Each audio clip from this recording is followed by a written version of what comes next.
régulation la plus anémique. Putain, mais c'est pas croyable.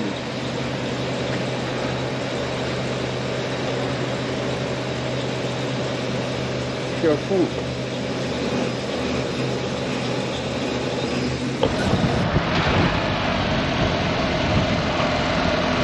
Elle a foutu 30 km/h les.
J'enlève l'alarme automatique.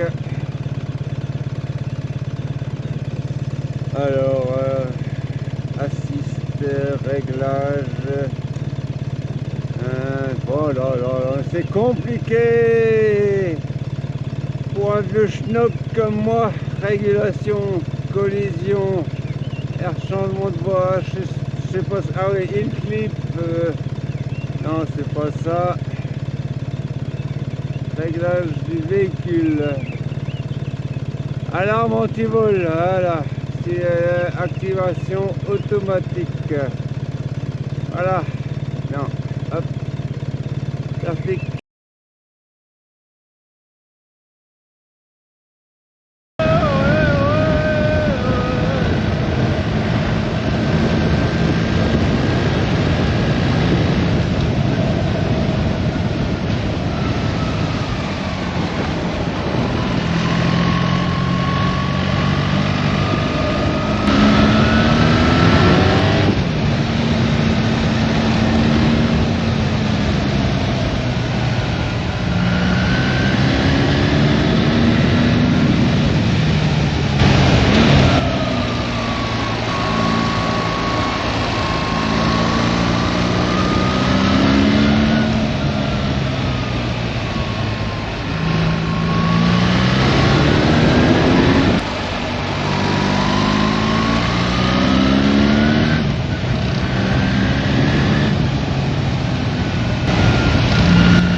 Aujourd'hui, j'ai pas roulé, mais je l'ai.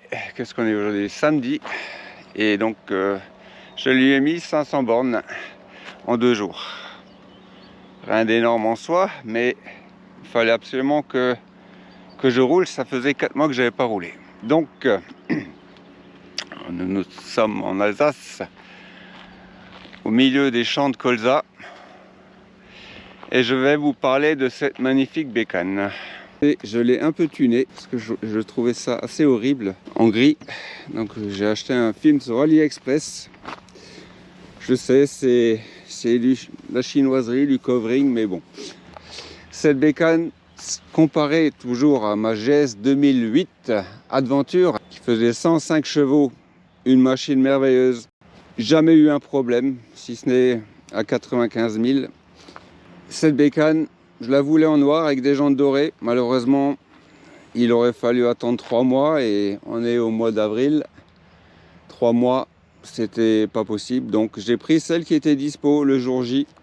Et puis j'en suis franchement content. C'est une dinguerie. Alors la mienne, elle est toute option, sauf une que je n'ai pas voulu. Et ça tombait bien. Et elle n'avait pas sur le modèle que j'ai acheté. C'est le fameux correcteur d'assiette automatique, qui a priori va poser des problèmes. J'ai vu sur Facebook et sur YouTube des gens qui ont eu des problèmes de fuite, sachant que c'est de l'hydraulique.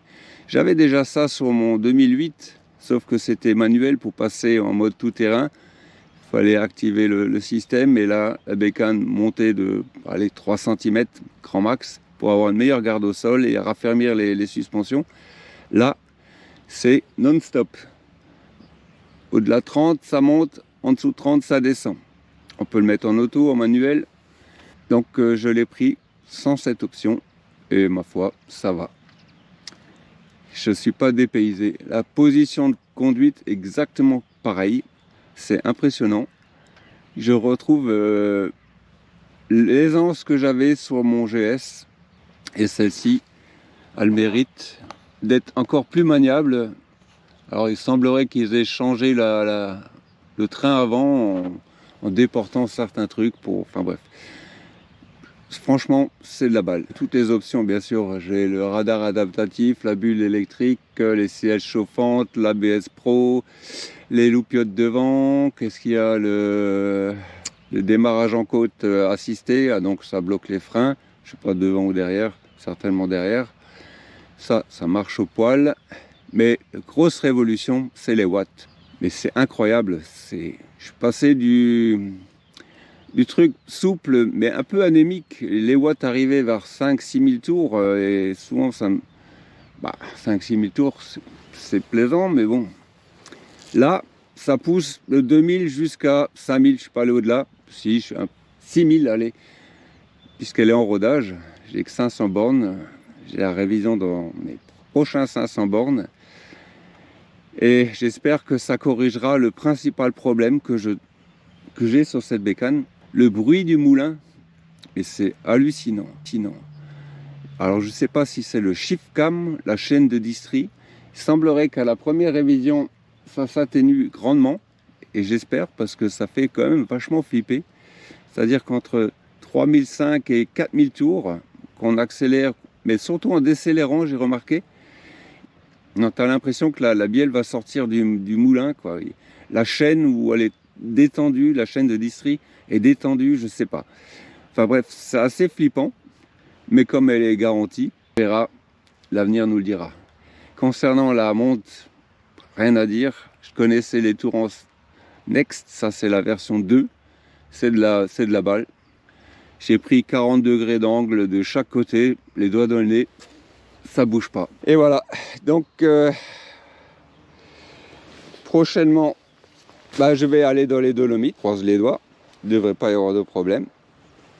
J'ai pas de valoche, alors j'ai acheté un sac sur AliExpress en toile de plastique recyclé, 40 balles, ça fait le job pour l'instant, pour trimballer mes petites courses, mon matériel, tout ça.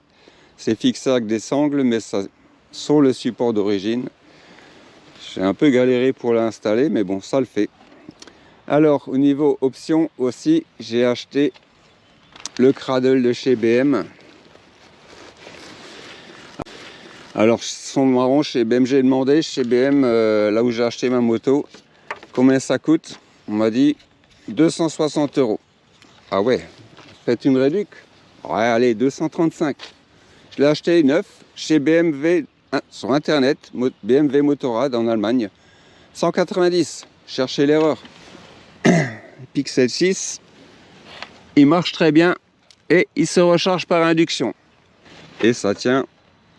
J'ai aucune crainte à ce sujet. Bien sûr, le cradle est verrouillé avec la clé. Alors il y a la bulle électrique. Ça c'est rigolo et c'est super efficace. Un poil moindre que la GS Adventure. Mais bon, là je pouvais me rouler une clope derrière la bulle à 140 sur l'autoroute. Malheureusement, je n'avais pas de régulateur. Et ça, le régulateur, franchement, je fais pas beaucoup d'autoroute, mais pour aller d'Alsace, m'amuser dans les cols autrichiens, suisses, italiens, tout ça, bah pour gagner du temps, tu prends l'autoroute. Et donc le régulateur, c'est un pur bonheur. Comment dire? En plus, il est adaptatif. Tu te cales à 130, tu gères rien. J'allais dire la bagnole, mais non, la bécane accélère, ralentit en fonction de la bagnole devant. On peut régler la distance, incroyable. On peut rouler à 30 et mettre le régulateur, c'est génial en ville, notamment en Suisse, où là-bas, il y a un radar caché tous les 50 mètres. Je parle en connaissance de cause. Et comme je vous dis, je n'ai pas le correcteur d'assiette automatique, mais j'ai quand même je crois que ça s'appelle le DSA. Je peux me tromper, je corrigerai. Mais la bécane, avant sur la GS, il fallait choisir passager avec valoche ou que valoche, ou enfin tout ça. Là, c'est automatique. Le truc se gère automatiquement et donc on s'en soucie plus. Ce que petit reproche, c'est les repose-pieds sont un peu ridicules. Ce qui me fascine, c'est le moyeu arrière. L'avant est pareil. C'est le peu de matière qu'il y a. Alors j'espère que... Pourtant c'est censé supporter du tout-terrain. C'est impressionnant comme ils ont gagné du poids à ce niveau-là. Alors, qu'est-ce que je pourrais rajouter?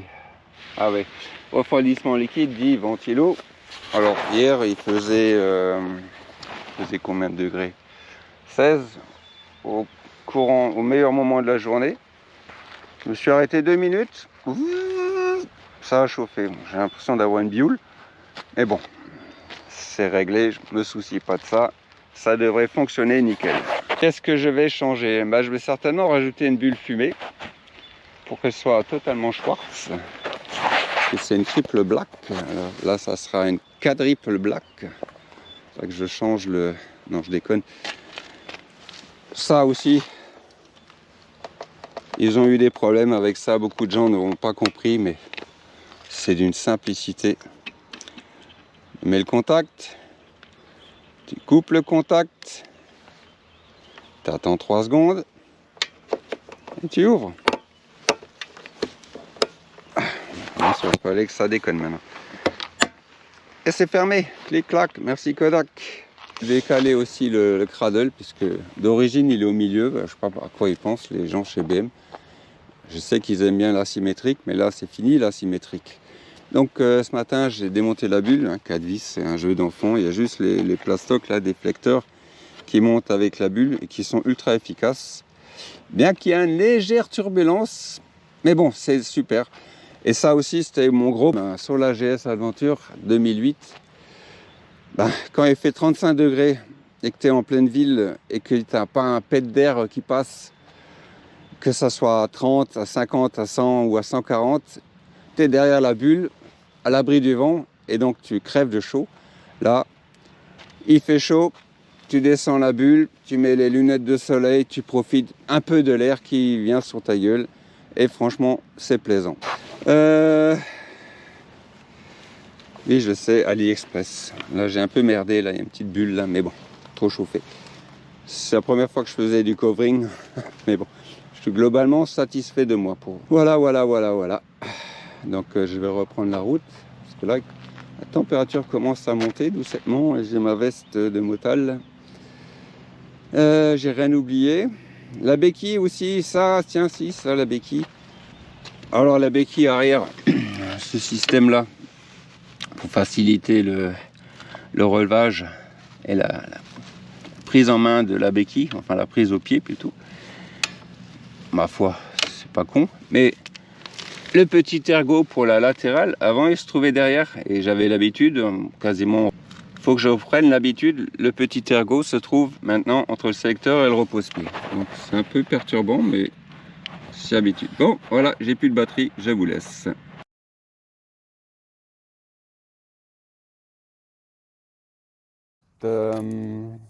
Alors il y a des petits trucs qui sont un peu moyens, comme ça. Ce connecteur là, mais bon, c'est étanche, je me fais pas de soucis. Ah, j'ai pris BM m'a fait un super cadeau, ils m'ont offert des grilles de radiateur. C'est du plastique, mais bon, si ça peut m'éviter de me niquer un radiateur avec un gravillon, une caillasse ou je ne sais quoi. Ils m'ont aussi offert le protection comme sur les téléphones quand même, pour éviter de rayer. Moi, je vois pas comment je pourrais le rayer, mais bon, sait-on jamais. Un truc aussi incroyable, le frein moteur. Beaucoup de couples dit beaucoup de frein moteur. Là, il paraît qu'on peut même le régler. J'ai encore pas essayé, je suis en rodage 500 km. Je vais quand même pas la matraquer déjà maintenant. Mais phénoménal. Et limite, il n'y a même pas besoin de frein en roulant en mode détendu dans l'école. Tu coupes, bon, ça cale, ça cale. Ça freine, ça ralentit sévère quoi. Le bruit, là, le bruit de ce petit pot qui est fort sympathique, ben, il est très agréable. Je dirais qu'il est similaire à celui de la 1250 qu'un pote avait acheté. C'est un petit bruit métallique comme ça. Moi j'adore. Ouais. Vous le verrez sur la vidéo, ou vous l'avez déjà vu sur la vidéo. Il faisait 5 degrés. Poignée chauffante sur 2, selle sur 1. C'est de la balle. Pourquoi pas avant? Nom de Dieu, mais qu'est-ce que c'est plaisant. Avec les...